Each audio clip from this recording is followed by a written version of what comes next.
All right, hello everyone.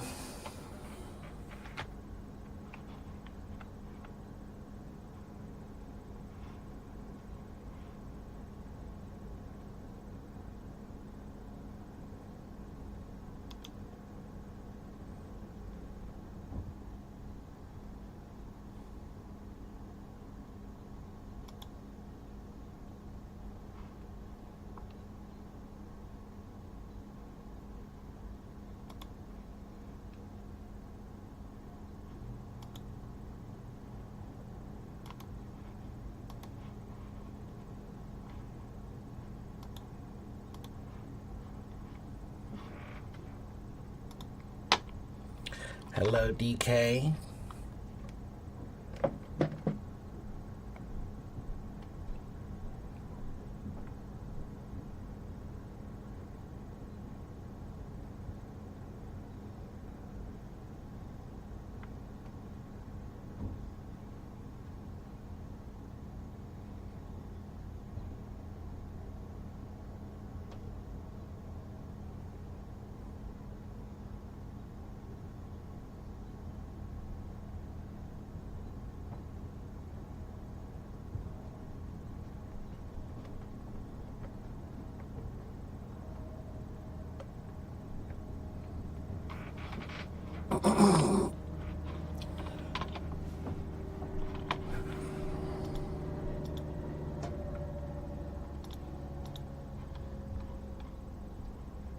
All right.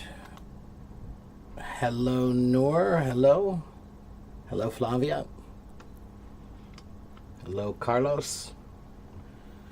Yeah, happy Monday indeed. It feels like Monday. I feel very Monday today. I have no energy. So I really did not want to teach today, but I am here. I feel like I should be doing productive things for my business, but I'm not.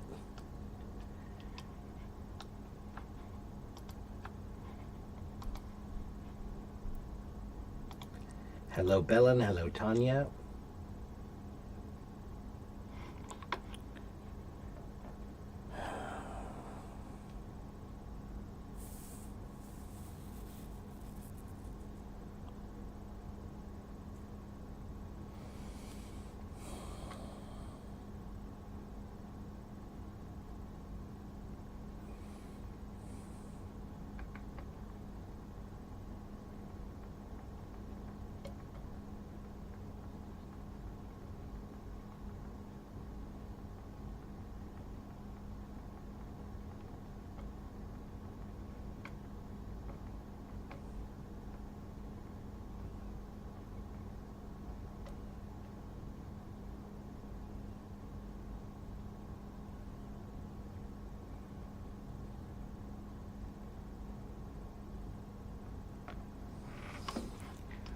Okay, you have a question. What's your question?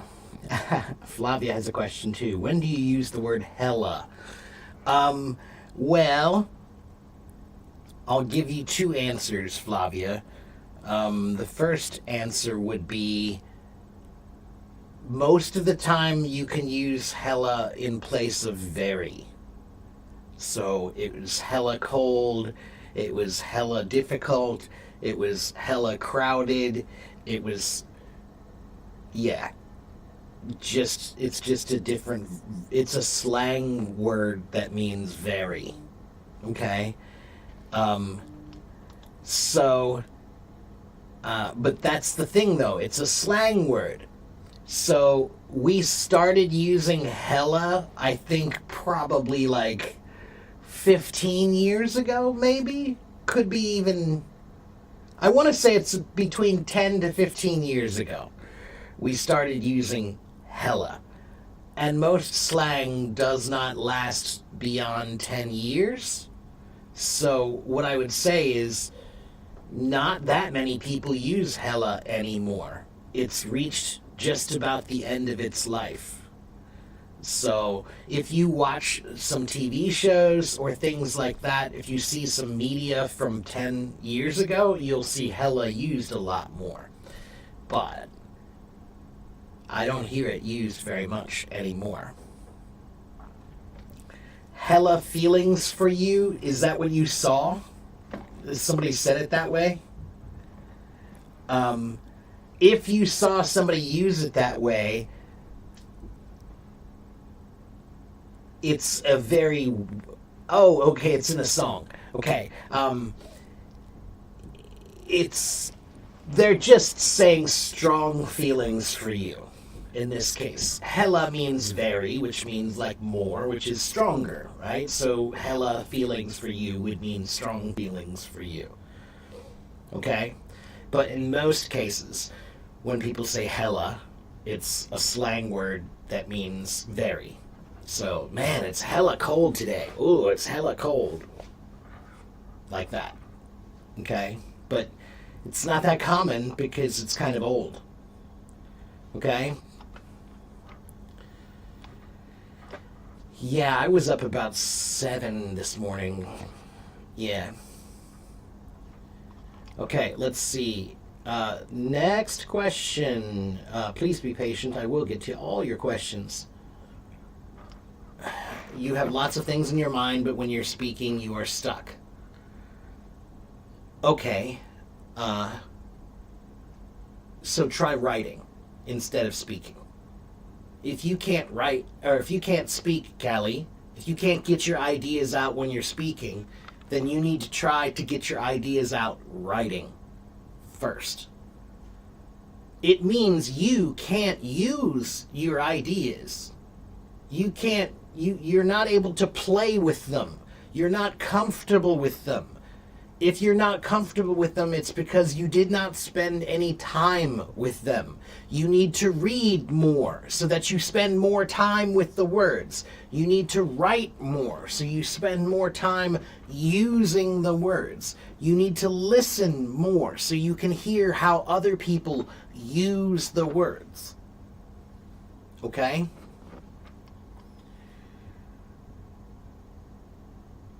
In which sense do English people say, oh my goodness? Well, if you mean English speaking people, because we say that too, Americans might say, oh my goodness. Oh my goodness is just like, oh no, usually. It could be a positive, but it's usually a negative, right? So, oh my goodness, what was that noise? Oh my goodness, what's that sound? Oh my goodness, what happened? Right? It's like, oh no. Okay, but it also could be, oh my goodness, did you really win the lottery? That's wonderful. Or, oh my goodness, look who's here. A surprise. Okay, so it's just like, wow. That's all. Okay? Some people say, oh my gosh, oh my goodness. Okay? Whatever. Okay. Tanya says, the question that bothers me today, if someone wrote a bad poem and showed it to me, should I say that I think it's bad or not? Tanya, that depends on the poem. It depends on your relationship with that person. It depends on the intent. Like, when they wrote the poem, what was the poem a love poem to you? If the poem was a love poem to you, even if it's terrible,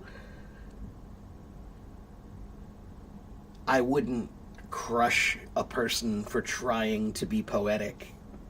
You know, if you want a world where people are poetic, then you need to allow people to try to be poetic. So, not everybody's going to be brilliant every time. Okay? And the rule of art is, if you want to write one great song, you have to write 100 crappy songs first. There's a rate of about 1 to 100. That's why artists must be prolific. Prolific means you have to make a lot of that thing. You have to do a lot of that thing. So a writer writes a lot. They're prolific. They write a lot. If you never write, you can't really call yourself a writer. Okay? If you are let's say you're I don't know, you play sports, you're a basketball player. If you never play basketball, then you can't call yourself that, right? But you have to allow somebody to try, and usually people have to be bad at it before they can be good at it. All right? So, if the intent was a personal feeling of affection, then no, you shouldn't judge a personal feeling of affection grammatically. Or even just say, oh, that's terrible. No, treat it more like if your child gives you a necklace, no matter how ugly that necklace is, if your child gave it to you, you better wear it and wear it proudly. You better accept it and accept it happily. Right? So it depends. Now, if this is a personal friend of yours and they are working on their writing and they gave you their poem and they want you to give feedback, that's different. They want your feedback, then you can give it to them. Okay? So what I would say is it depends on who they are, why they were writing the poem, and what your relationship is to them. Okay? Okay, DK, give me a second and I'll bring you on stage, okay? You heard feel the pinch about finances, but it could be used with other meanings.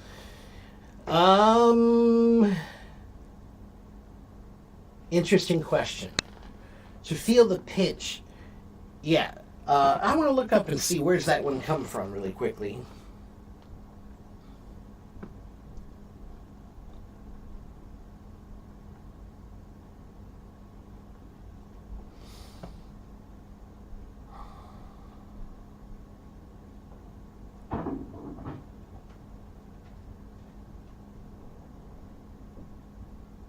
So, feel the pinch is an idiom, and it comes from the mid 1800s, around 1850, right?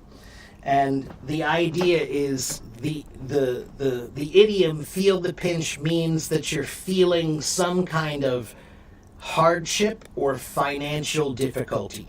So, feel the pinch can be used for finances. Maybe you aren't making very much money right now. You don't have a lot of money right now. Now you're feeling the pinch, right? It's like feeling the pressure of not having enough money, okay? But it also could be used to describe feeling the pinch of just a difficult period of time, but usually it's a difficult period of time because you're poor. Now, why do they say feel the pinch? Because this phrase is talking about your belt, right? And when you don't have any food, you lose weight. And when you lose weight, you have to tighten your belt. And tightening your belt is another idiom that means you have to be more frugal. To tighten your belt, you need to tighten your belt. Means be more frugal. Means don't spend very much money. Don't buy anything. Only get things that are really necessary. Okay? So, when you tighten your belt too much, it pinches you. It hurts. Okay? So, anyway, that's called feeling the pinch. Okay.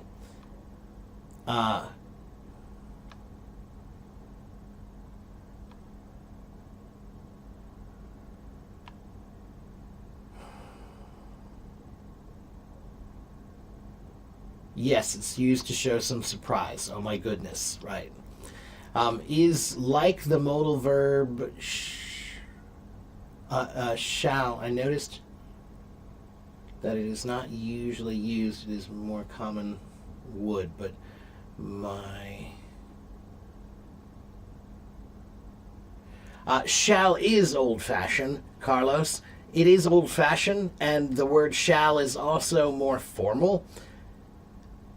It is not often used, but when we do use it, we use it because we know it's more formal and a little bit older sounding, which maybe that's what you want to give the feel of. You want to give a feel of formality.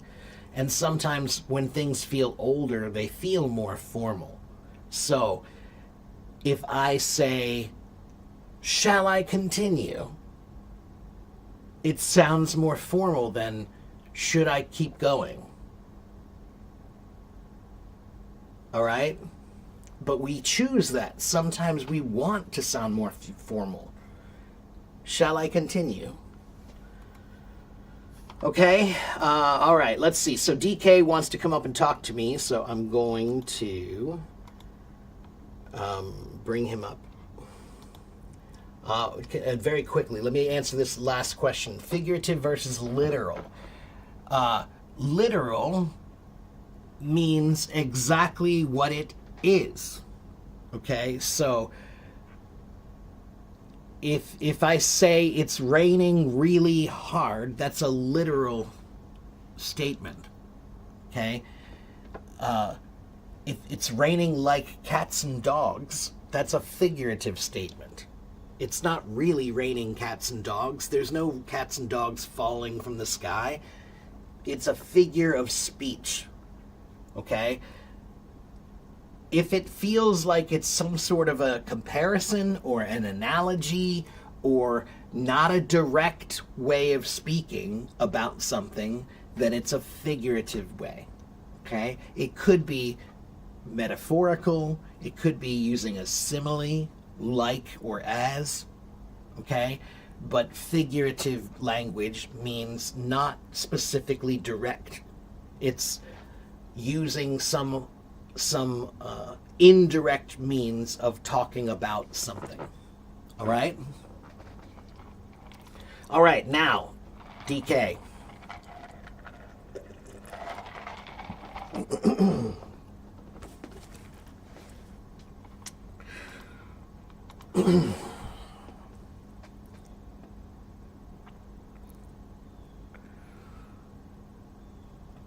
Hello, DK. How are you?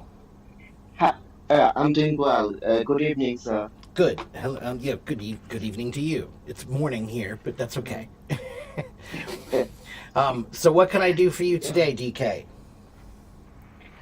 so, I have a problem to understand while reading newspapers and while conversation with other person, there are many people use idioms having totally different meaning. So, in these conditions, I'm not unable to get them properly way. Sometimes I get them easily while watching movie English movie. There are some English movie are spoken in simple words, but some are in some movies people use idioms, contractions, and assimilations, and so in these conditions, I feel agitations, I feel uncomfortable myself to get them properly. So what should I do, sir? You're talking about just when you're watching movies, when you hear idioms, you don't really understand the idioms and you're trying to watch the Yeah, movie, but you can't understand because they keep using idioms you don't know, right? yeah, yes, sir. Okay, so So actually, there are many idioms. So how can I learn all them? well, you can't learn all of them. I don't know all of them. Nobody knows all of them. No one does. Mm, It's, again, it's like music, okay? Um, DK, I play a lot of jazz music. And in jazz music, all of the musicians we all know some of the same songs. We know that we have to know the same songs to be able to play together. So we know we're expected to know a certain, what we call a repertoire. Repertoire means a certain amount of songs that you know that everybody knows. And now we call those our standards. Those are the standards of jazz. So now, if I go to a show, I can come up on stage and they'll say, we're going to play this one. And I'll say, oh, I know that one.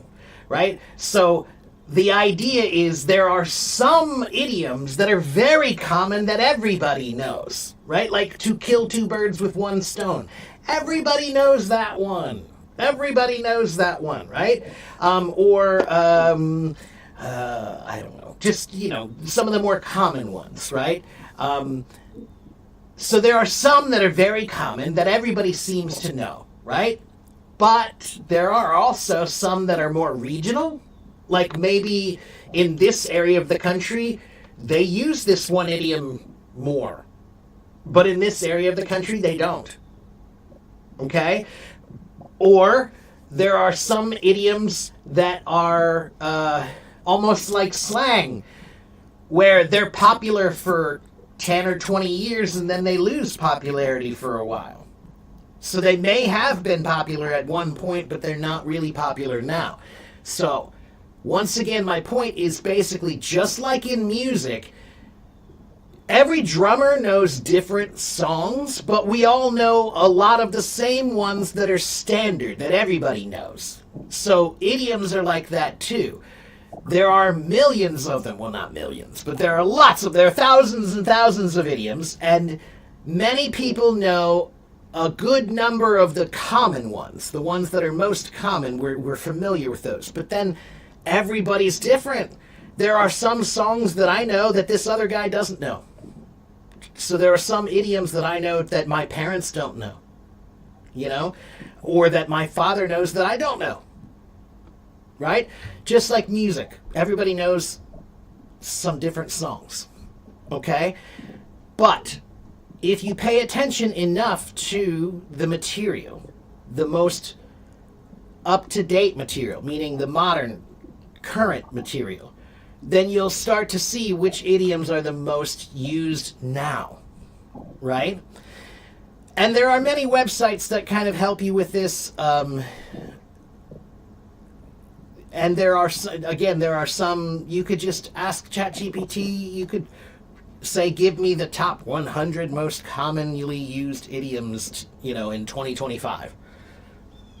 Or something like that, of the last 10 years. Maybe ask it for the last 10 years, like what are the 100 most common idioms, okay? Now, DK. However, there is a much better way to learn idioms. The way to learn idioms is look at them, go find a list or a book, and start reading them. And whichever idioms seem like, oh, that one, I could use that. I wish I knew that one. If I had known that idiom, I could have said that in class. So you should read and say, this idiom is good. I like this one. I could use this one. If you feel it's useful to you, learn it. But then there might be another idiom that maybe it's even a common idiom, but you don't personally find much use for it. You don't think you'll have much use for it in your life. Okay, fine. Don't learn that one. All right, let me prove my point to you. Look what I have right here.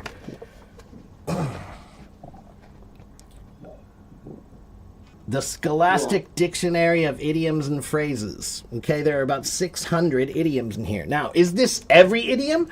No, of course not. It's 600 of them. So these are some of the most common, some of the most popular, but I want to show you that even this book, many of the idioms in here I'm not that familiar with, or I never have heard at all, or I think maybe they're British but not American, something like that, right?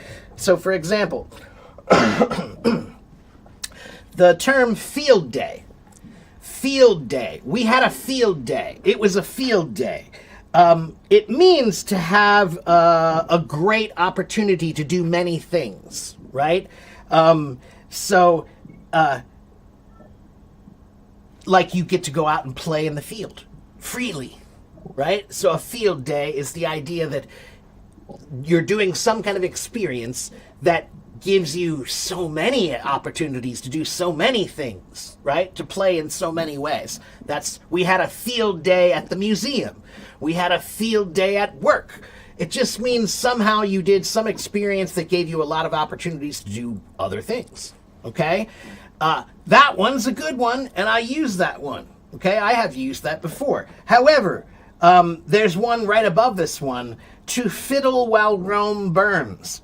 Okay? Now, I know what that means. I can understand what it means, but I've never heard anyone use it before. It might be British, not American, and or it might just be out of date. Okay? So I wouldn't learn that one. But this one, to fight tooth and nail. That's a good one. Fighting tooth and nail means to fight with everything you have. Right? To like try as hard as you can, to fight as hard as you can, is to fight tooth and nail. That's a good one. So what I would say, DK, is if you had a book like this, you could go through and read the idioms and see what they're called, and then you can say, I like this idiom. I'm going to learn this one.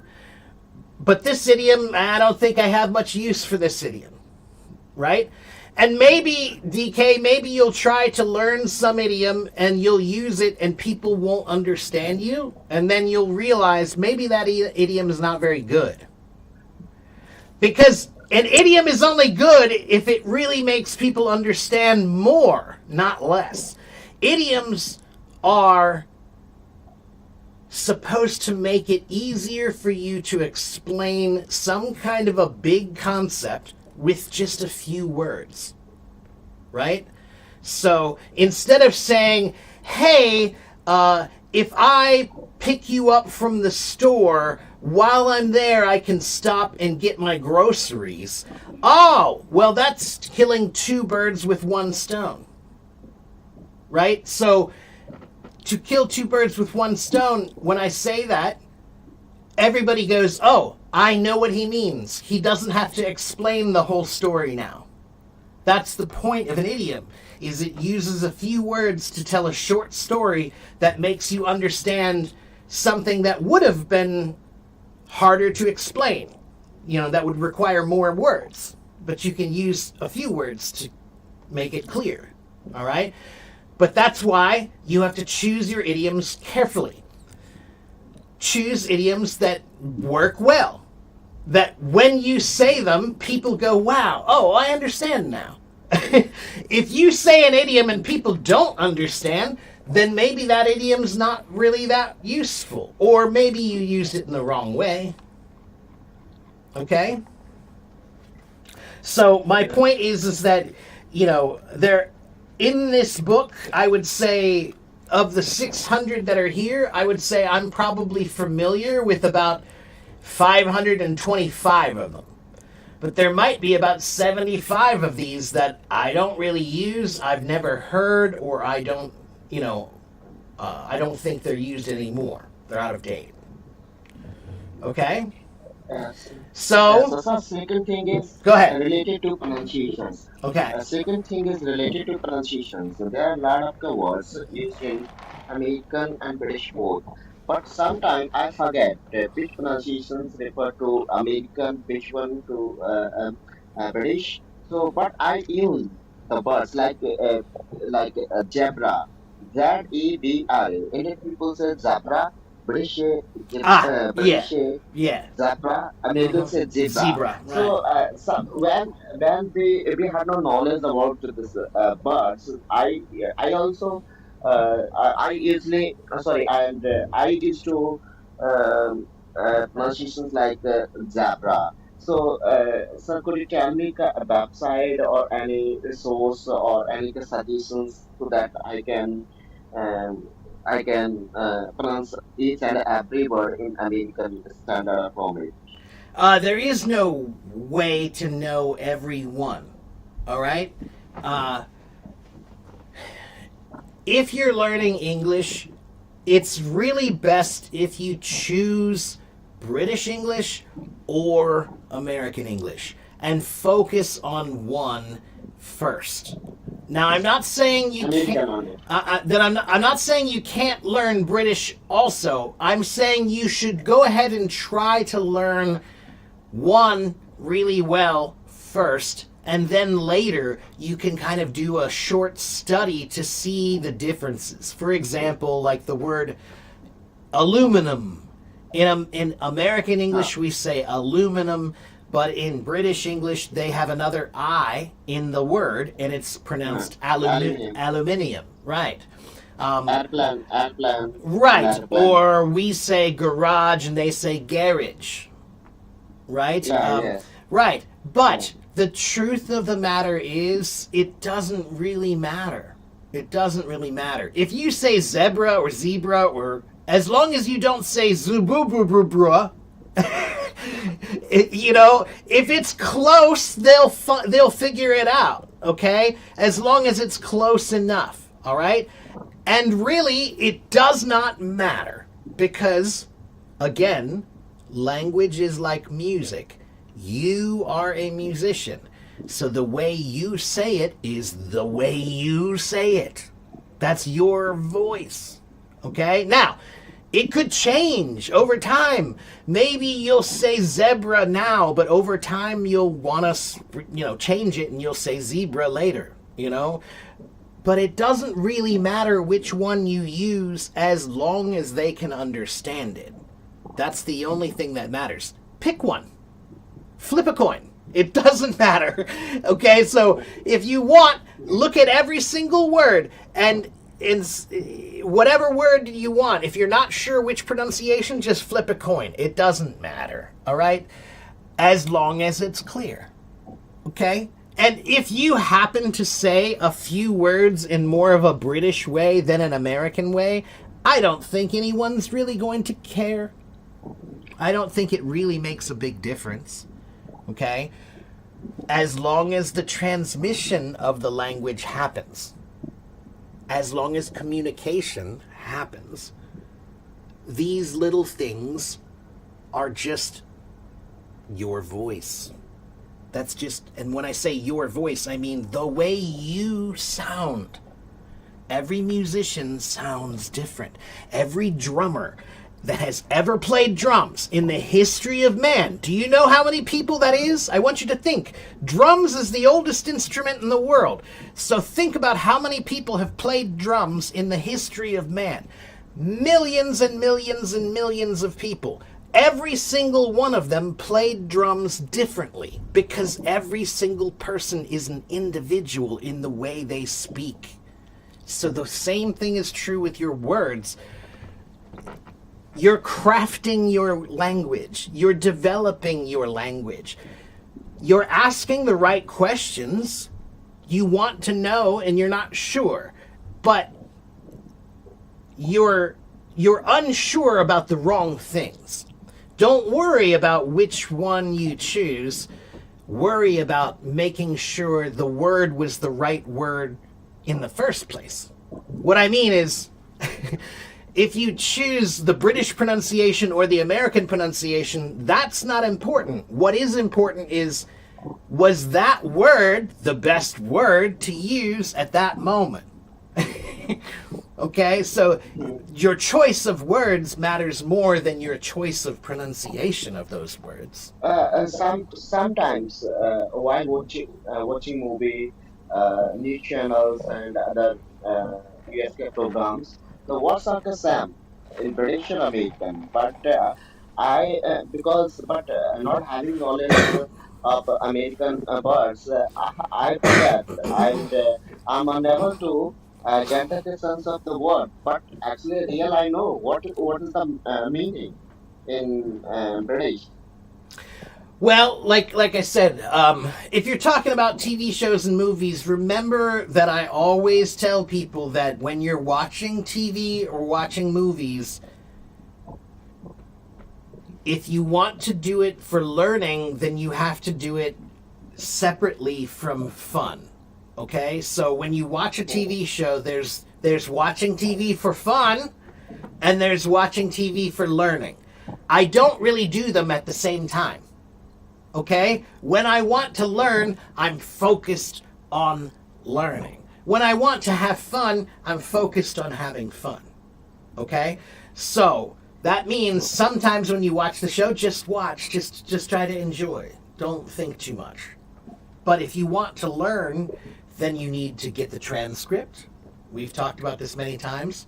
Every TV show, every American movie, every podcast has a transcript.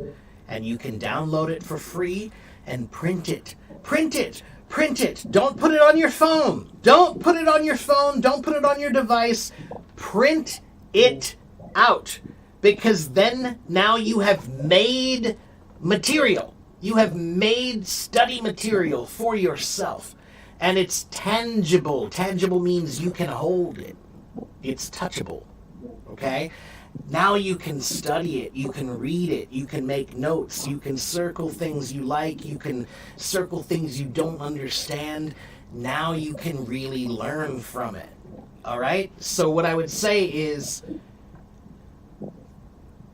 choose some shows that you watch just for fun and that you don't have to think. And then choose some shows that you watch because you want to study, and you want to learn, and you want to focus. And on those shows, yeah, you have to treat it like it's study material, it's homework. It's research, everybody. You have to analyze it.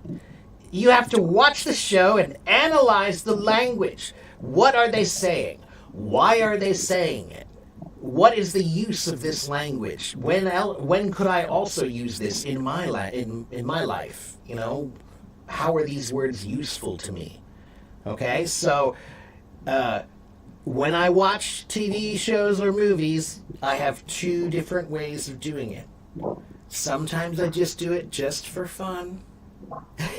And sometimes I have my brain turned on and I have to focus and I have to make it into a learning experience. Okay, but if you're doing something in between, it's probably not that useful. All right? It's probably like, it's what I call dipping your toes in the water. Dipping your toes in the water, that's a good idiom. It means that you're not jumping in and doing it fully. So what does this mean? When you first learn how to swim, everybody is afraid of the water. So they don't just jump in the water. What do? No. You walk up to the water with your toes and you go like this.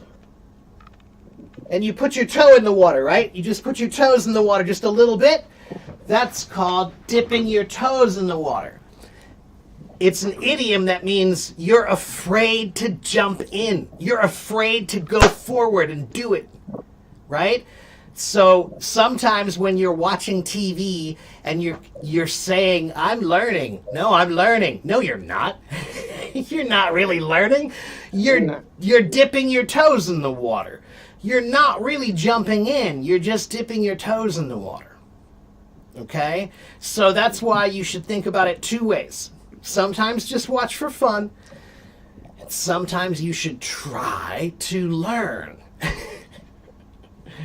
Learning takes trying. Thank you. Okay? Okay, sir. Thank you. And you're doing fine, DK. I think what I want from you is I want you to develop your analytical and organizational mind. That's what you need to do more of. You need to have a much more organized sense of purpose and method. And I know that's hard. Most people don't do that. Most people don't really have a method for doing anything. When they do things, they just do them. They don't really have a thought process about how they do them, right? So another thing is that actually, I have written a lot of words, and a lot of words have got in mind. But while they're speaking, I occasionally forget the same meaning for some words. But after the sometimes, I guess the words and the meaning, and I can use them. So, uh, uh, what? Give me an suggestions. How should I keep use new vocabulary and new words in my communications, in my conversations to another person, so I can make good grip over new words. So you can't Many words always. I Yeah, forget everybody while does. speaking. Yeah, Many words. sometimes everybody does. Everybody does. Uh, so, for example, if I play one song for you and you listen to that song one time, can you remember that song forever? Yes, sir. You think you can I think remember so. everything? If I only play the song one No, time, you can remember every word, you can remember every no, melody? No, you can't. Right. no, If no. you want to know that song very well, then you have to listen to that song a lot, right? And if you want to be able to play that song very well, if you only play it one time, you can't play it well. You only played it one time. So you have to play it many times to play it well. You have to listen to it many times to be able to understand how to play it well. So, just like music, again, language is the same. If you're forgetting words, maybe it's because you're not listening to those words often enough. Yeah, You don't hear the words. yes. So I remember when I was about 16 years old, I was trying to learn how to play jazz drums, right? Jazz music. And I had a book, and I was learning in the book all the rhythms, how to play the hands. But I had never listened to jazz music ever, so I didn't know what it sounds like. So I could play the rhythms, but I couldn't play them well because I don't know the music. How can you play it if you've never heard it, right? So then I started listening to jazz. I started listening to the music every day, all the time. I would listen to the music and listen deeply. And now, then I would start to play and say, oh, now I understand how this works because I heard it enough to know. But if you've never heard it, you can't know. So, one thing is if you're forgetting, then that does mean you're not spending enough time with it.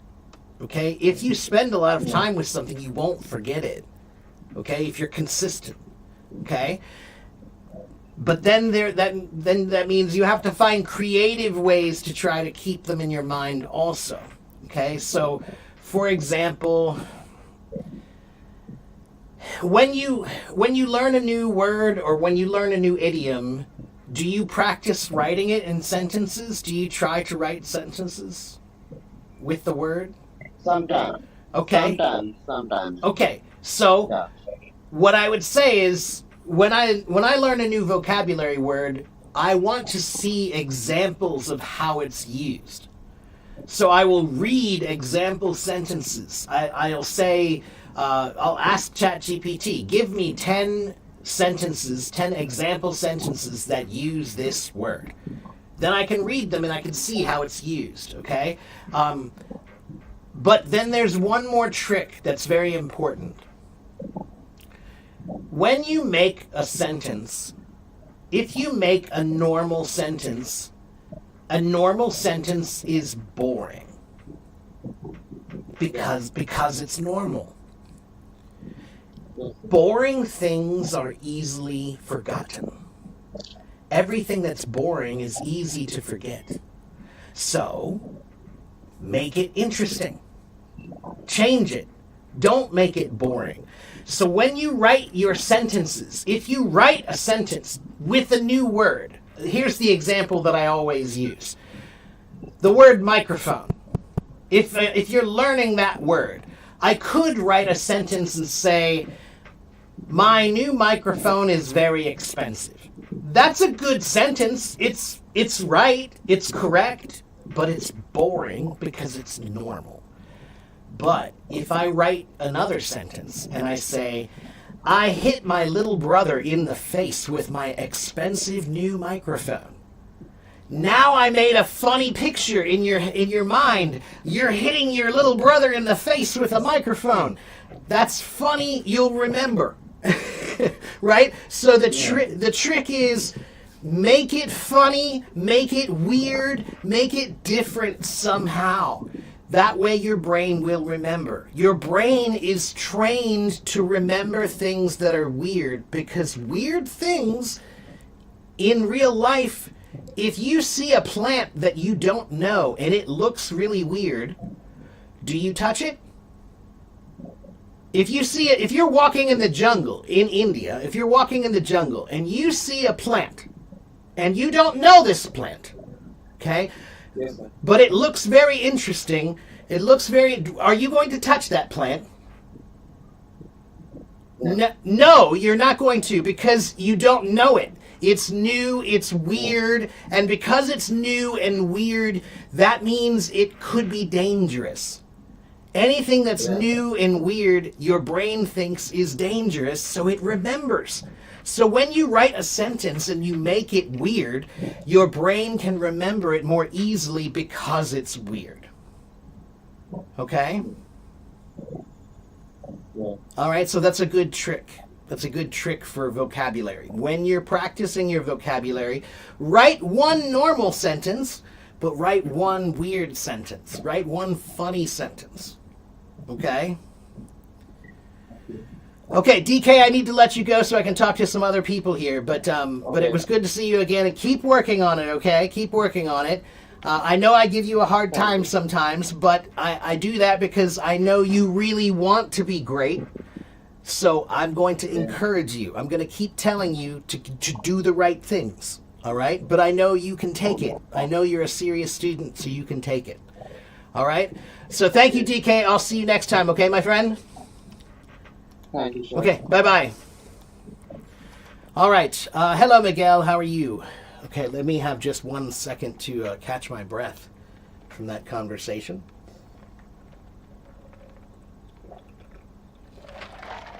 And let me go back and check the comments here.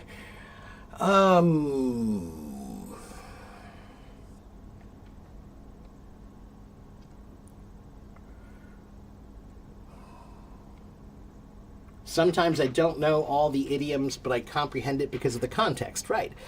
In music is the same thing. Right. Exactly. Right. Yeah. Again, Carlos, sometimes I find, when you just try to point out the analogy in music, people go, oh, well, that makes sense. but then you have to tell them, well, yeah, but why don't you do that when you're speaking? It's no different, Okay, let's see.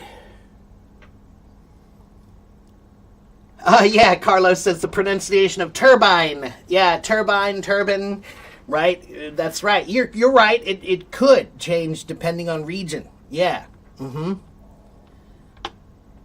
There are some people in my area of my city that the word wash, W-A-S-H, they pronounce it wash. Wash, like almost W-A-R-S-H. Okay? Wash.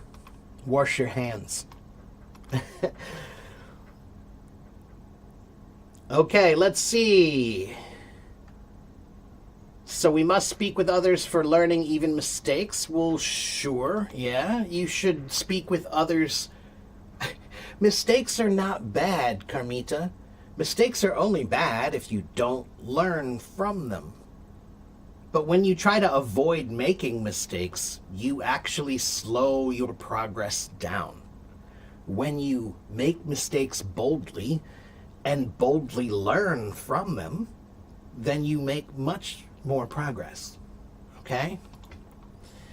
Okay, yes, I see many people want to talk to me, but you must have a question.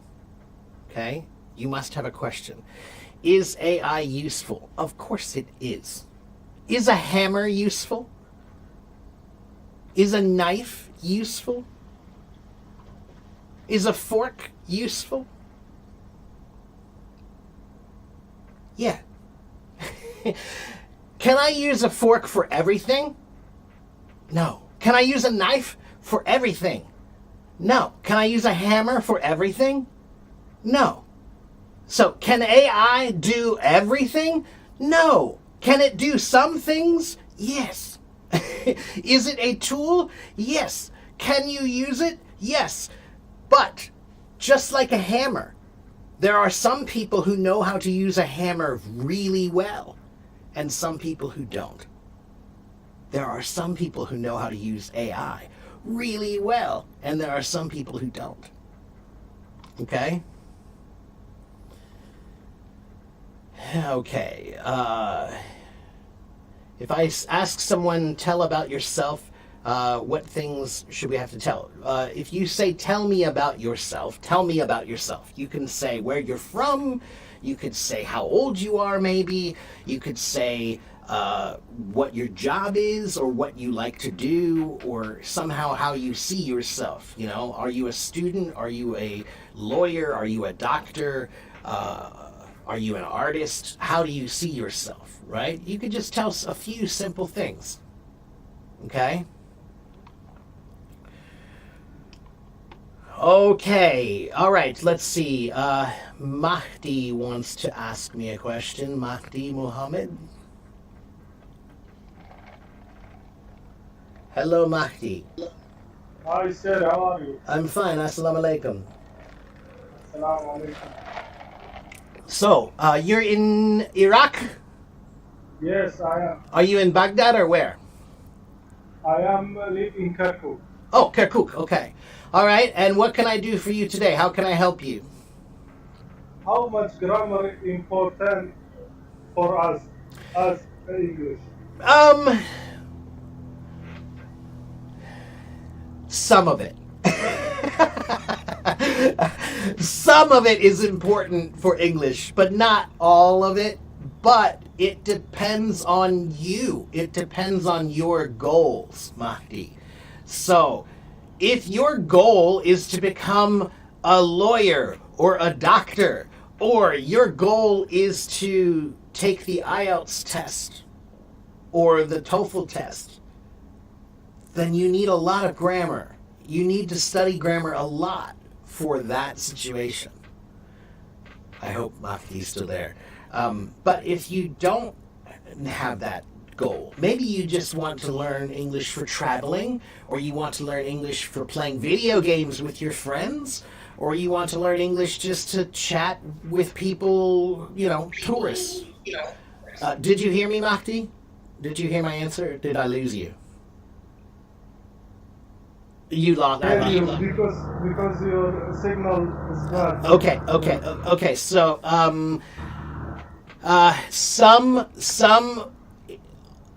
some things are important in grammar, but not everything. Okay, Mahdi. Let me ask you a question, Mahdi. What is your goal with English? Why are you learning English? For fun? Are you learning for work? Are you learning because you want to go to school or be a doctor? Why are you learning? I will learn English for more information, reading new book, and my work is oil. Okay. Oil is English science. Okay. You learn more? Yeah. Okay. So what I would say is grammar is kind of important for you, but not really important for you. Okay? So, Mahdi, what I tell people is grammar is something you never finish. You never finish it. It's just like the table in your kitchen. In your kitchen, you have a table. And every day you clean that table. Every day. Why? Because you have to. It has to stay clean. Grammar is like that. Every day you kind of clean it a little bit. Okay? Just to keep it clean. All right? So with grammar, I want you to keep working on it, but don't worry about it. Because if you worry too much, now you get nervous now you have two problems. You have grammar and worry. So that's why I tell people, I want you to think about your grammar. I want you to work on your grammar, but I don't want you to worry about your grammar. Because worrying will make it worse. All right, not better. Okay? But you have to work on it every day, just like your kitchen table. You have to clean it a little bit every day. All right? So just keep working on it. ChatGPT is a really good way to work on your grammar. If you talk to ChatGPT every day, you can tell ChatGPT, I need to work on my grammar. Then say, I want to write a diary entry to you every day, a journal, right? Like today I went to work at 9 a.m. and my boss was very mad at me because of this, blah, blah, blah, blah, blah, whatever. You're just going to write some stuff, okay? And then after 1 week or 2 weeks, you can ask ChatGPT, hey, please look at my writing and tell me what are my most common mistakes. What are my 5 most common grammar mistakes? And if you can find those 5 mistakes, now you can focus on fixing those 5 things. And most people, Mahdi, the mistakes they make in grammar, 80% of the mistakes they make are really just 3 or 4 or 5 problems. So if you can find those 3, 4, 5 things, and you can focus on those 3 or 4 or 5 things and fix those 3 or 4 or 5 things, your English will be 80% better, your grammar. Okay? If you can find just those most common mistakes and focus on those. So that's one thing I tell people is you can talk to ChatGPT. Just ask it to give you some questions, or you can write a diary or a journal. The point is you have to write a lot so that it can see your writing. And then it can look at your writing and say, oh, well, here's your problem. But if you only write 4 sentences, it cannot tell you what's wrong. You have to write a lot so that it can see what your writing looks like. And then it can tell you what you need to fix. Okay? Okay. All right, Mahdi. Anything else I can do for you today?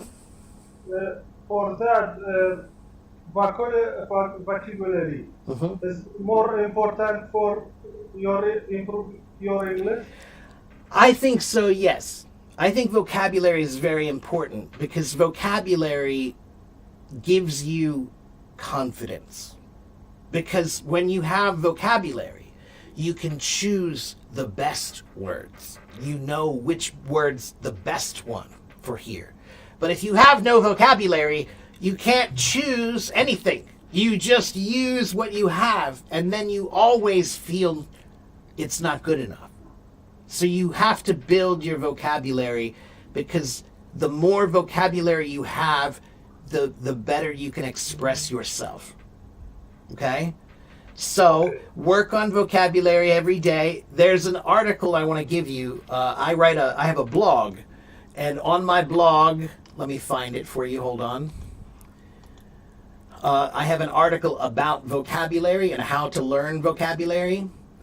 You should read it. Here it is here.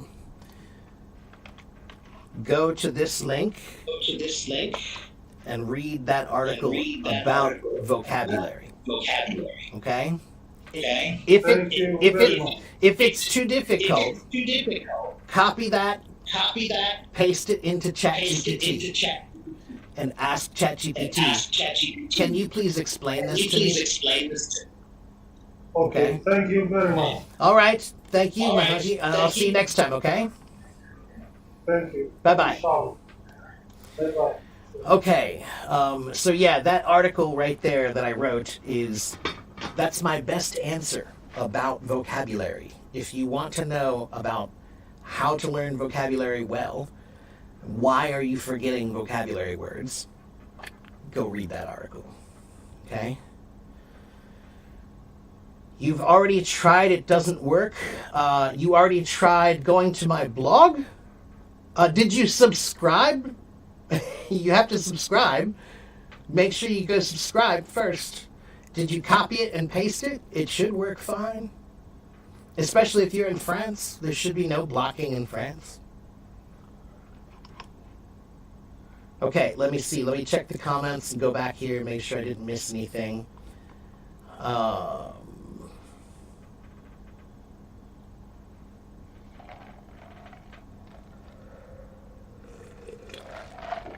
Behram says, does every city in America have its own slang?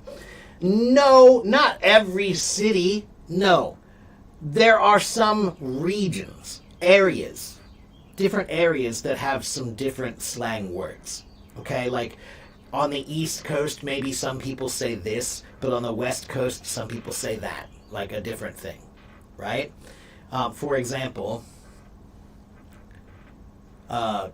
Coca-Cola, right? Some people call it soda, and some people call it pop, and some people call it soda pop. So if you go to this region of America, they call it soda. But if you go to this region of America, they call it pop. But if you go to this part of America, they call it soda pop. All right? There are some places where they call dinner, dinner, and some places they call it supper. But it's not really by city, it's by region. Okay? Okay.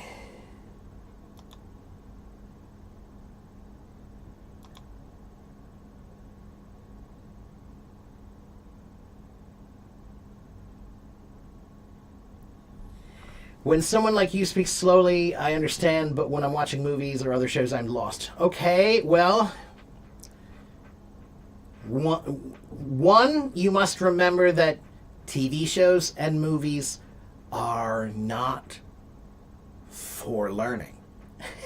They're for entertainment. So, it's not designed to help you learn. That's why it's hard. So if you want it to be learning material, then you need to make it learning material. So that's why I said, if you're watching a TV show or a movie, get the transcript. Now you can study the transcript. If you're watching a TV show or movie, you have to watch it many times, not just one time. And each time you watch it, you can watch it a different way. One time with no subtitles. The second time with subtitles. The third time with the transcript only. The fourth time maybe with the transcript and the subtitles. And the fifth time maybe with nothing. 5 times. Okay? That's making it learning material. And many things, you can play them on YouTube, and YouTube lets you slow it down. So you can click slow it down, and it will. Okay? And try that for a little while. Try that and see if it helps. Okay? Okay.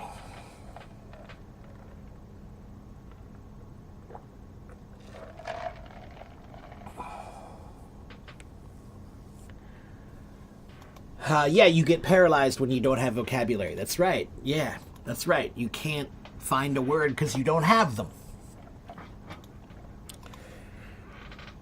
Okay. You have a question. What? If your question is about taxes, I don't want to talk about taxes. What are you talking about?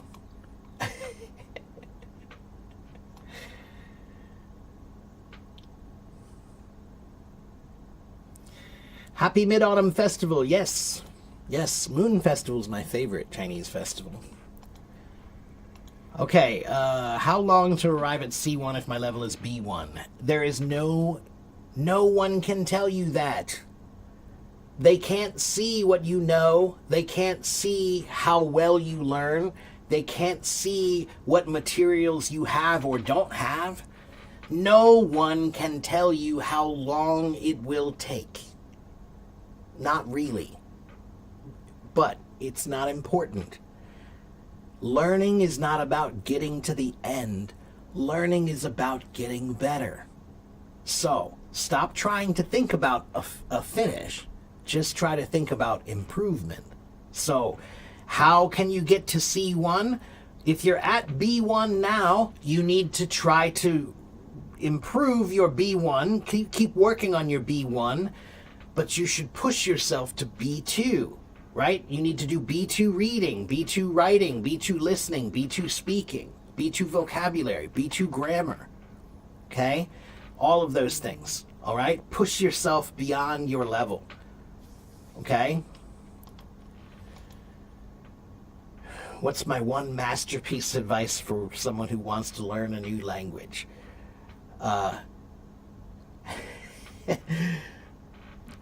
Be consistent. That's the secret to learning anything. It's really it. Anybody can learn really, really well if you're consistent. How can you improve your vocabulary, Domenico? Please go to my article and read it. Okay? If it's a little bit difficult for you, you can copy it and paste it into ChatGPT and ask it to translate it for you into Italian. Okay? Go read that article. That is my best answer about vocabulary.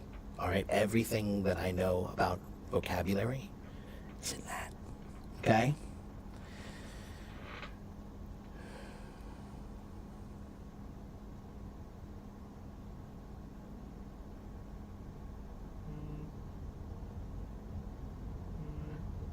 Behram, I don't understand your question because I don't understand your English.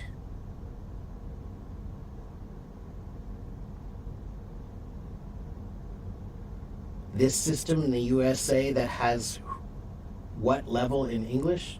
That who has what level in, I don't understand what you're trying to say. Why don't you be consistent more often? Because you're lazy.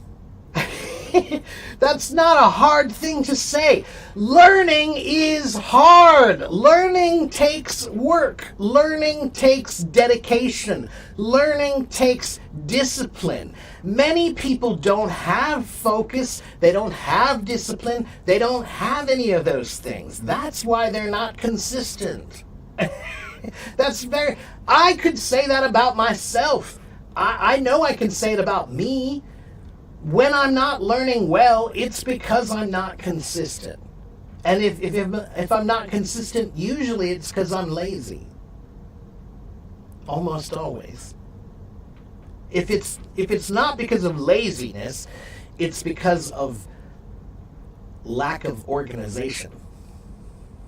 Lack of organization. Yashia Kaska, you need to copy it and paste it. Copy and paste. Copy and paste. You cannot just click it. You have to copy it and paste it. Okay? Lucky Girl says, to hell with consistency. Words fly in and out of my head so fast. Go read my article.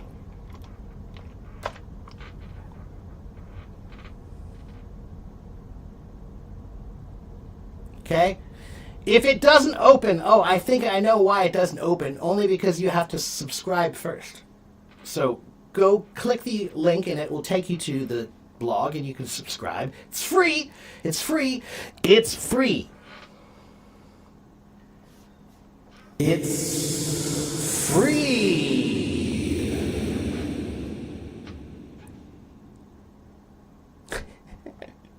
Okay?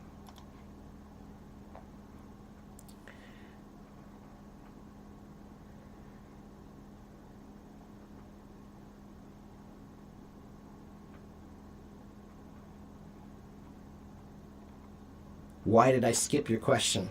Hafo, you just wrote your question 30 seconds ago. Why don't you wait until I read it? If you have no patience to learn, I have no patience to teach. There are 89 people here, not just you.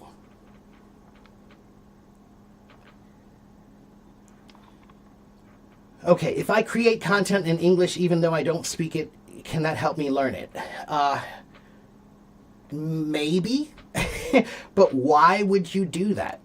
Why would you create your own content when there's already every content, all the content you need already exists? Billions of people are learning English all the time. There is no language on this planet that has more material, more content than English. So why would you want to make more? Now, the only thing I will say is, when you sit down to make your own content, even though it might not be the best, most efficient use of your time, it is a way to make sure that you learn what you are making. Because if you created it, then you will remember it, because you created it. Okay, so what I'm saying is, can you invent a new vehicle? Can you invent a new way of transportation? You can, but why? When there are hundreds and hundreds of transportation modes already. Okay? You've already read it, and thanks for that. Okay, well, use the tips in my blog, and you will know what I mean then. Okay? I'm saying that in America, this system of who has what level of English means C1 or A1. I still don't know what you're saying. I'm sorry, Behram. It's not clear.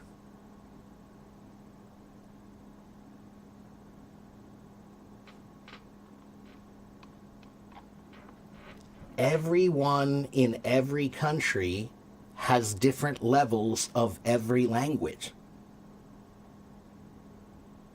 So in Urdu, there are some people who speak very poorly because they're young or haven't learned much. And there are some people who speak really well because they've studied a lot and they've learned over many years. That's true in every language.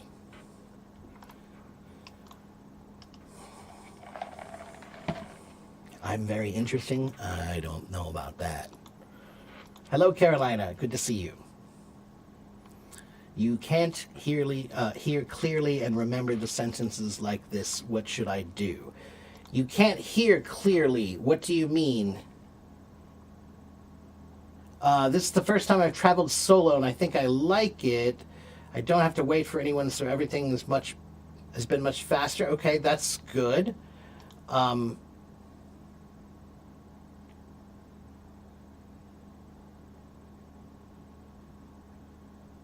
So Alex, you're asking about right now you're traveling and you're having a hard time remembering sentences, or you're having a hard time clearly hearing and understanding people? Can you make that more clear for me, please, Alex? Lindy, the topic is English. Ask me your English questions.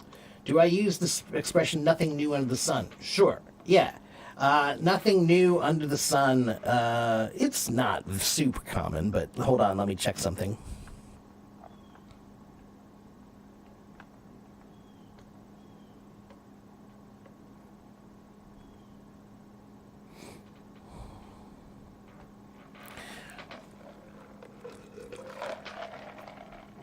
So that one actually comes from the Bible. Ecclesiastes. In Ecclesiastes in the Bible, they say, there is nothing new under the sun.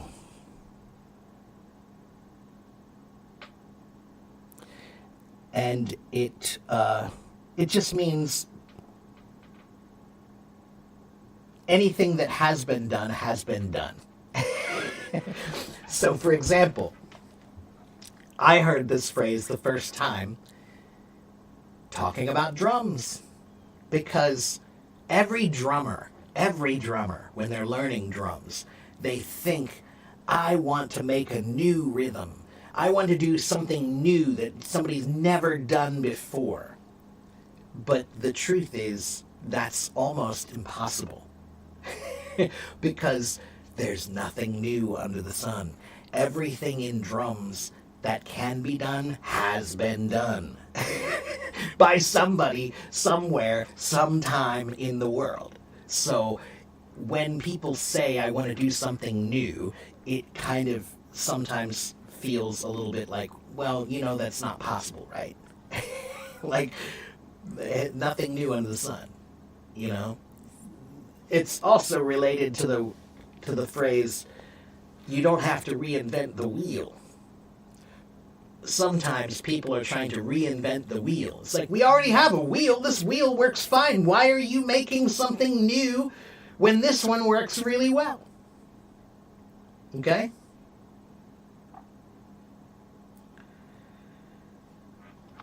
Okay, let's see. Next question. Do I need confidence to speak language?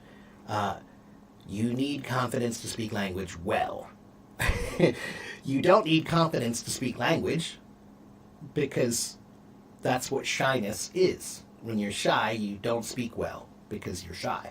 But if you have confidence, language is a performance. Language is a performance. Language is a performance. Language is a performance. Anybody who performs will perform better if they're confident. So, how do you get confidence? Confidence comes with experience. You cannot have confidence if you don't have experience. Anybody that has confidence without experience, that's called being cocky. That's called being arrogant. Okay? That's why you don't see any arrogant babies, because babies have not lived long enough to have experience, so they can't have confidence. So, to get confidence, you have to have experience. That means you have to do it more. Okay, the more you do, the more confident you get. Okay? Yes, Lindy, ask me your questions and I shall answer. Hello, hello, hello. What time do I normally teach? Usually Monday, Tuesday, Wednesday, Thursday, Friday, Saturday. Not on Sunday. Sunday is my one day off. Okay?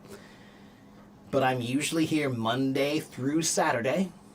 And I'm usually here in the morning.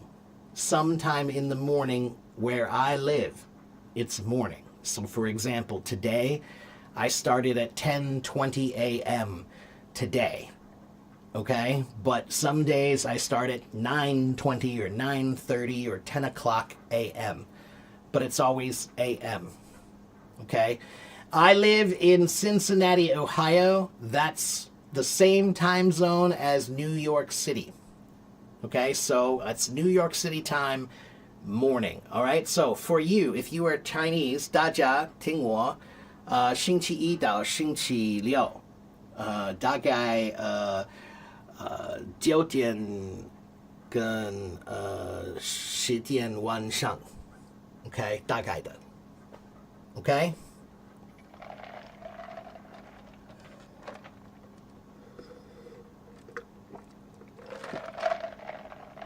India time, I don't know. Figure it out. I don't know every time zone in the world. I know China only because it's exactly 12 hours different. Okay, so if it's 11:50 a.m. here, it's 11:50 p.m. in Beijing. That's easy. I have no idea. India is going to be a few hours less than that. But India has a couple of time zones, and there's one of them that has only 30 minutes in there. It's weird.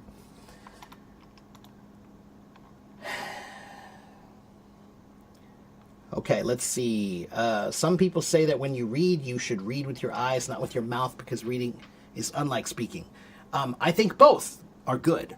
I think reading aloud is excellent. Absolutely, it's really good. And it's not a bad thing to mouth it. As a matter of fact, it's a good thing. Okay? Even if you're reading by yourself, you can whisper it to yourself. And that's not bad. You're hearing the language. You are mouthing the words. It's a form of imitation of language as you read. Okay? So it's a form of shadowing in a way. All right?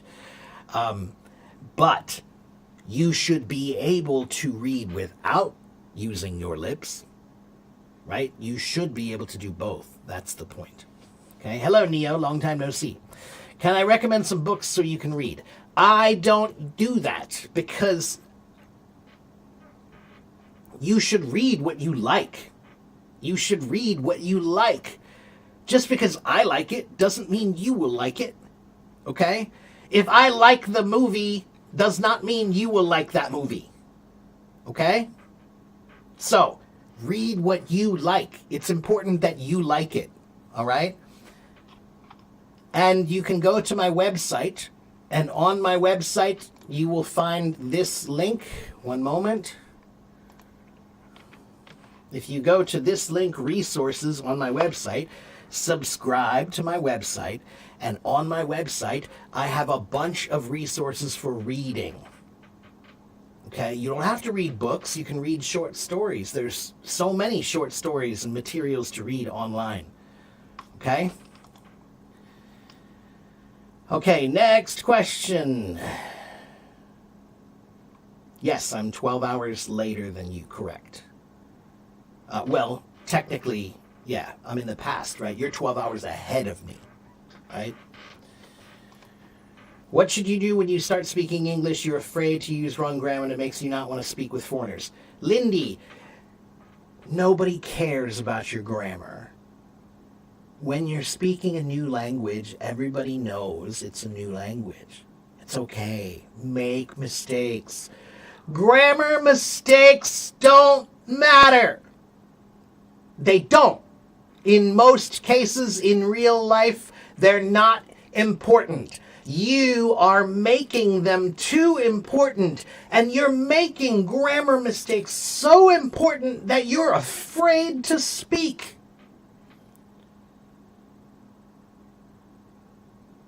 Okay? Don't. Grammar is not language. Grammar is just one part of language. Okay? Grammar is the current rules. And I say the word current. Current means now. Because guess what? Language is a living thing. Language is changing all the time.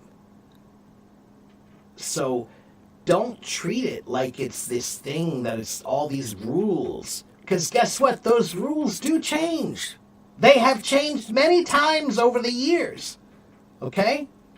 So don't worry about making mistakes, because when you worry about making mistakes, now you have two problems. Mistakes and worry. Okay? Okay, next. Let's see. Is it possible to know it in English if you don't think in your own language? Wait, I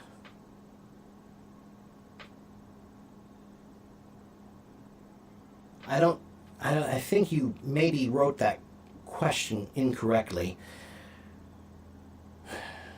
I think what you're trying to say, is it possible to speak English if you don't think English? Yeah, it's possible. Many people, they translate everything in their mind before they speak. So they're thinking in their native language, and then they're translating and then speaking English. Okay, many people do that. I'm telling you, I think that's a very bad way. I think that you should learn how to think in English, and then you don't need to translate. Okay? Okay, can I tell you how to improve your spelling? Xiaoyan, spelling is difficult in English because English words come from so many languages. Okay? 60% of English words come from Latin or Greek. Greek has some kind of it has its own spelling ideas, and Latin has its own spelling ideas. 30% of English words come from French, and they have their own spelling ideas. And German words are 20% of English. They have their own spelling ideas. We have words in Italian and Spanish and Arabic and Persian and Hindi and Chinese and Japanese. That's why English spelling can be very difficult, because we take words from so many languages, okay? And the words don't just follow one pattern of pronunciation because they come from so many languages, all right? So spelling takes practice. Spelling takes practice. Spelling takes practice.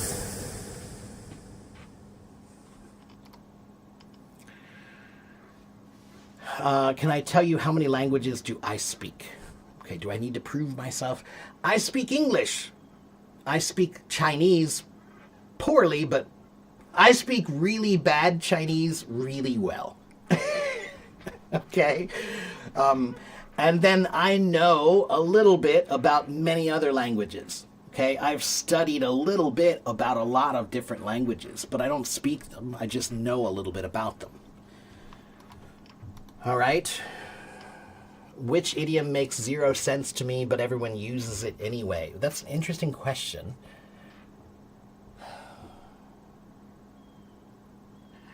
I don't know. I'd have to think about that one. I like that question, though. I've never thought about that before. I'll try to think about it and see if I can come up with something. Okay? How to think in English. Start with all the simple things. Tomorrow you are a baby. Tomorrow you are a baby. In English. Tomorrow you have a baby mind. A baby English mind. So think like a baby. When you're hungry, don't think I'm hungry in your language. Think I'm hungry in English. When you're tired, don't think I'm tired in your language. Think I'm tired in English. When you're happy, when you're sad, when you like something, when you don't like something, when you want something, when you don't want something. Simple baby thoughts. Change tomorrow all of your simple thoughts to simple baby English thoughts. Okay?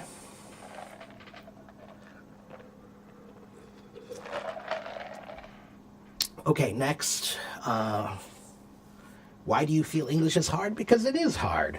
Any language is hard. But hard things are good for us to learn. Hard things are what make us strong people. Okay, when you learn difficult things, it makes you into a stronger person. Okay?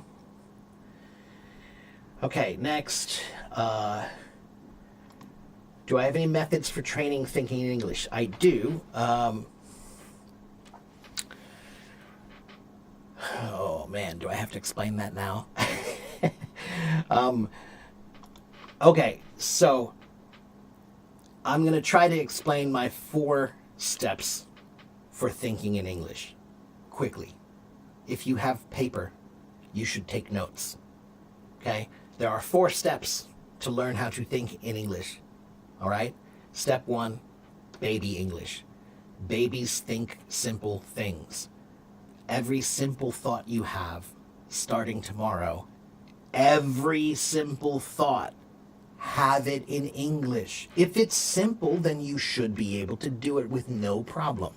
So now, from now on, every time you're tired, you must think that in English. Every time you're hungry, you must think that in English. Every simple thought that you can have in English, you should have in English. That's step 1, baby English. Step 2 is what I call curious kid English. Kids like elementary school kids between the ages of 5 and 12. Those kids ask a lot of questions. They ask questions every day. Who's that? What are we doing? Where? When? Why? How? They're always asking questions, little kids. Why do they do that? Kids ask questions because it makes you learn faster. And you have to learn fast when you're young. Because if you don't know things, you might die. So you have to learn faster. So kids ask questions. Adults are told not to ask questions because adults have answers. They don't have questions. Children have questions. So you are taught you should not have questions. That's why you don't learn well. I ignore that advice. I have questions just like a child all the time. Okay? And that's why I can learn faster. All right? Because I ask questions. All right? So, step 2, Curious Kid English. Ask questions in English to yourself. Where am I? I'm at the grocery store. Where am I? I'm at the grocery store. Simple question, simple answer. Who's at the grocery store? Oh, I see my boss. I see the boss. I see the worker. I see my neighbor. Simple question, simple answer. Where is the grocery store? Can you give directions there? What are people doing? Oh, the boss is talking to the worker, and my neighbor is buying milk. Simple question, simple answer. So, step 2 is everywhere you go, you should be thinking in your mind, trying to ask yourself simple questions in English and trying to answer them with a good answer in simple English. Okay? And kids also learn one other thing.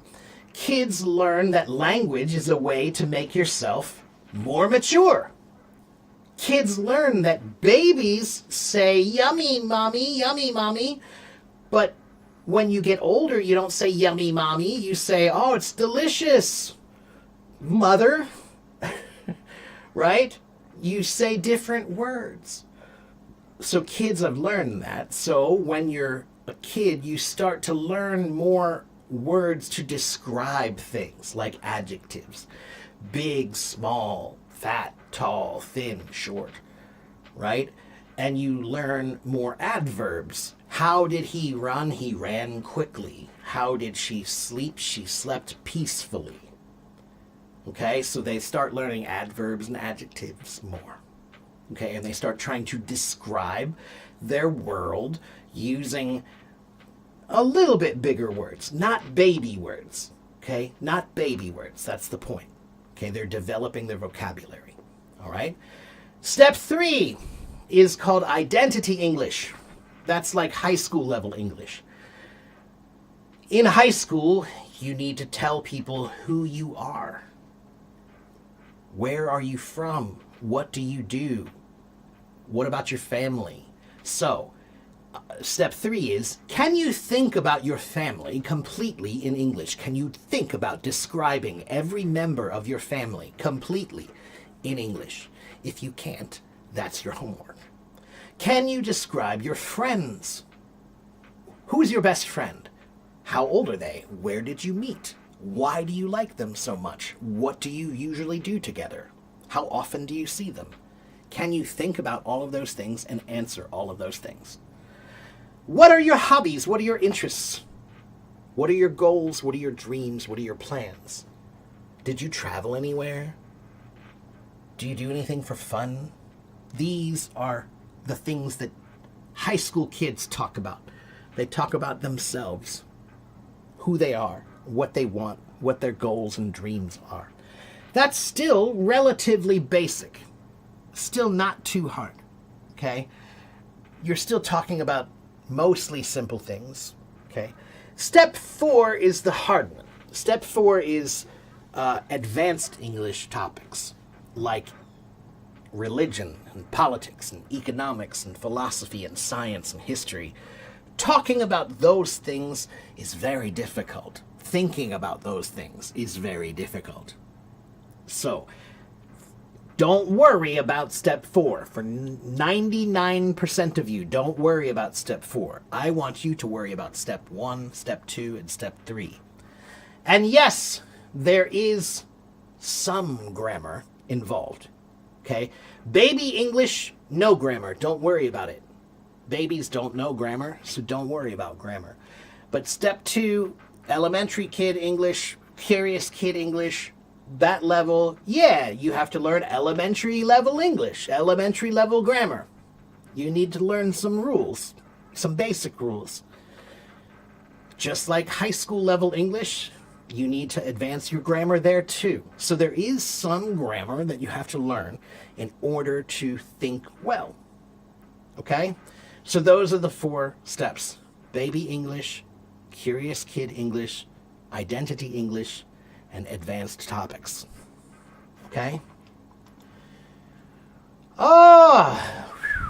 Such a long answer.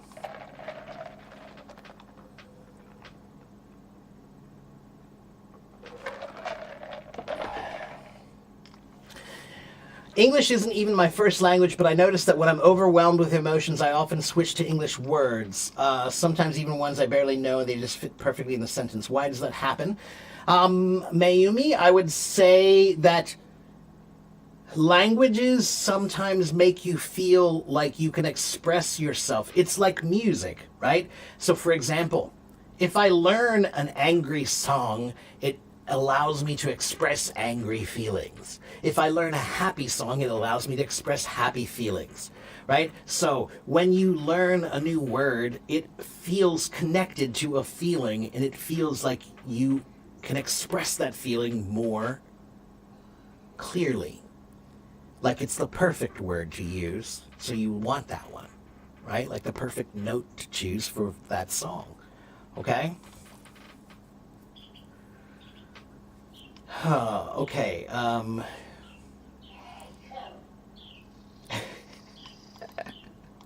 sometimes, all right, let's see. The next question is what? Are these tips useful for other languages? Yes, definitely.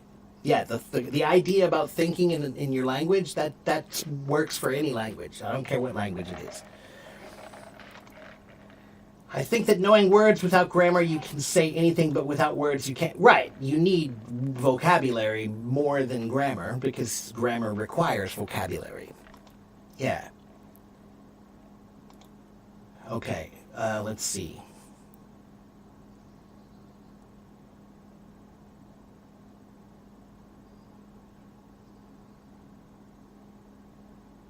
Right, lucky girl, if I say, I want go store, you know what I mean. It's not good, it's not proper, it's not correct, but you know what I mean. So language has many purposes, and the most basic purpose of language is simple communication, an expression of ideas, transmission, right? Something from my mind that now you understand in your mind, okay? At a basic level, that's the most simple goal. But you must remember that the more correct you can make it, the more clear of a picture you can paint. I know there are a lot of questions, but please, here, listen to this. This is one story I want to tell you that will make you think a little bit differently about grammar and about language. Okay? This is one of my favorite stories, so pay attention. The word grammar is related to the word glamour. The word grammar, originally, the first meaning of the word grammar, it meant hidden knowledge, secret knowledge. Do you know why grammar meant secret knowledge? Because most people couldn't read or write. So the few people who knew how to read or write, it was like they had magic. They had a secret knowledge. They had secret ability to read things. Wow, that's magical, right? So the word grammar originally means secret knowledge. And many people thought secret knowledge is magic. So the word grammar is related to the word glamour. What does glamour mean? What does glamour mean? If I say she's very glamorous, what does that mean? Glamorous. Mayumi says fancy. Anyone else? You're pretty close. Yeah. What is glamorous? If I say she's very glamorous. Glamorous means beautiful or specially beautiful. But why is it specially beautiful? Because it's like someone cast a magical spell on you, and now you think they're beautiful. That's glamour. Glamour is the feeling of, wow, she's so beautiful, it's almost like magic. Right? So, guess what? When you have beautiful words, when you have perfect words, people listen to you more, right? When you have mastery of language, people pay attention to you and they listen to you and they follow you, right?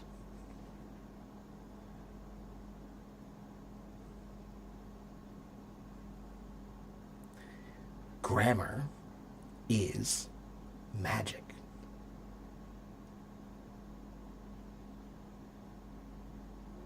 Grammar is the magic of language. Because when you have beautiful language, it's like people, they have to listen to you. They must listen to you because your words are so powerfully magical. Okay? So grammar is hard. Grammar sucks. I hate grammar. I hate it. But I also respect it. Grammar is the power of language to be magical. Without grammar, you can have communication, but it's not usually magical. When you find the perfect words, people, their minds see the picture perfectly. When you find some words, you might get communication, but not connection. Okay? So, I don't like grammar, but I respect grammar. I don't like grammar, but I understand the power of grammar. And what you need to remember from now on, when you think of the word grammar, I want you to think of magic, because that's what you're learning. You're learning the magic of language. And when you have perfect grammar, you can speak magically. Okay?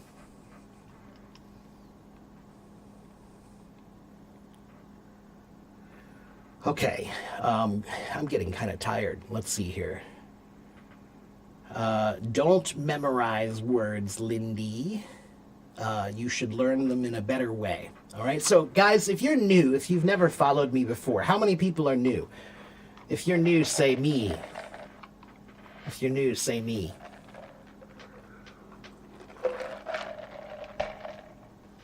Okay, so, hi, my name is Teacher Mark. I am a real teacher. I have been teaching most of my life, okay? More than 30 years. And I have been on Hello Talk for 12 years.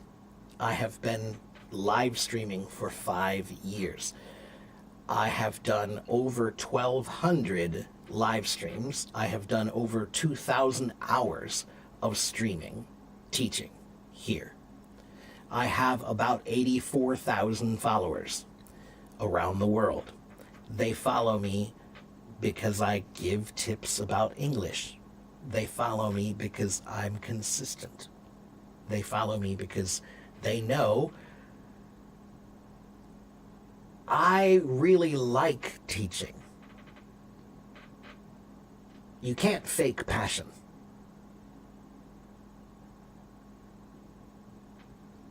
Okay? So follow. I'm here Monday, Tuesday, Wednesday, Thursday, Friday, Saturday. I'm here a lot. Okay? Some days I'm tired. Some days I'm sick. Some days I'm busy. Maybe I need a day off. But I'm usually here. I'm usually here. Okay? I have a website. If you have not gone to my website yet, you can go to my website and you can subscribe. It is free. And on my website, you will find my blog, which you need to subscribe to also, but it's free also. And on my website, you will find my resources page. And if you click on the resources page, you will find everything that you need to study grammar, vocabulary, pronunciation, reading, writing, listening, speaking, IELTS, TOEFL. Everything you need to study is on my website for free. Okay? So you should go to my website. Okay? Here it is one more time. And here is my blog, and here is my YouTube. Okay?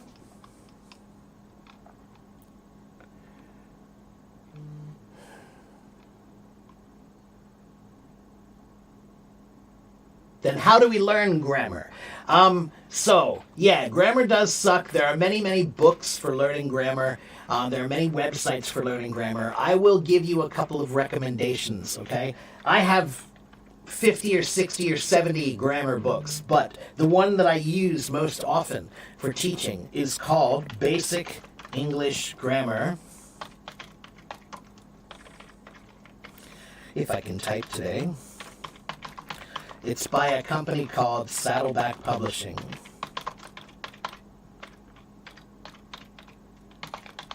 Man, I cannot type. Saddleback Publishing. Basic English Grammar by Saddleback Publishing. That's my favorite book. Okay, they have a book 1 and book 2. Okay, if you get through those, then you know most of the important rules of English grammar. Okay, now many people use English Grammar in Use. English Grammar in Use is the most popular book in the world. It is good and not good, in my opinion. It is comprehensive, so that means it has all of the answers in it. Okay, English Grammar in Use. But the answers in it are really boring and dry and sometimes hard to understand. Okay, so English Grammar in Use is the most popular, the most used book, but I don't think it's the best at all. Okay? And then there's also a great website that I like to use for practicing grammar and for helping my students learn basic grammar, and it is called GamesToLearnEnglish.com. GamesToLearnEnglish.com. GamesToLearnEnglish.com. GamesToLearnEnglish.com. Okay? That website is free. It also has nothing but games. Just games. Games. Games for vocabulary, games for adjectives and adverbs, and games for conditionals, and games for present tense and past tense and future tense, and games for time and, whatever. It's all there. It's free. Okay? You just bought that book. It's really tough. Right. That's what I mean. So the other book that I recommended, Basic English Grammar, is much easier. It's so much easier. Okay? Okay, and did I miss anything else here? Thank you, Belen. Thank you very much, everybody, for the compliments.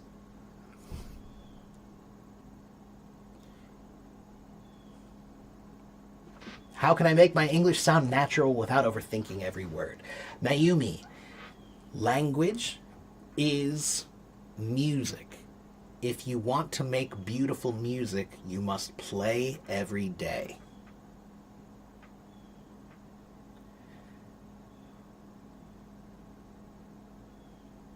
Overthinking comes from underexperience. Let me say that again. Overthinking comes from under experience. So, if you're thinking too much, it's because you practice too little. Okay?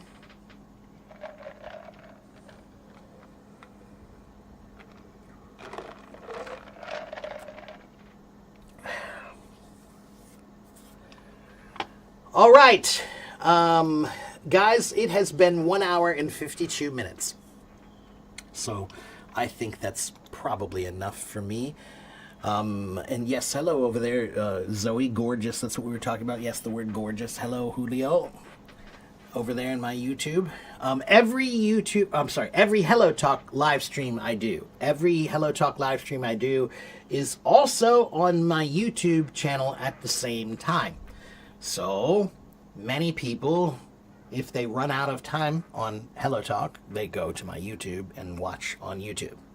All right? So you can do that also if you follow my YouTube. All right? You don't have to use up your time on Hello Talk. You can still write comments. I still see them, although sometimes I forget to look. All right? All right.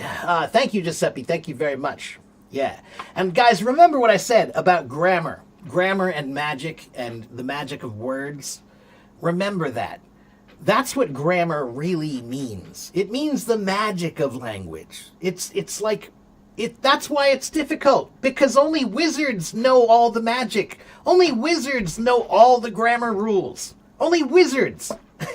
Wizards are not dumb. Okay? You can't be a dumb wizard. I don't think that's possible. Right? So grammar is hard because you're trying to be a wizard. You're learning magic. Of course it's hard. Magic is hard. Okay? All right. You are welcome, everybody. Thank you guys for watching. Thank you for participating. My YouTube is right here. Have a good morning. Have a good afternoon. Have a good evening wherever you live in the world. And come back and see me again tomorrow. Okay? All right. Bye, everybody.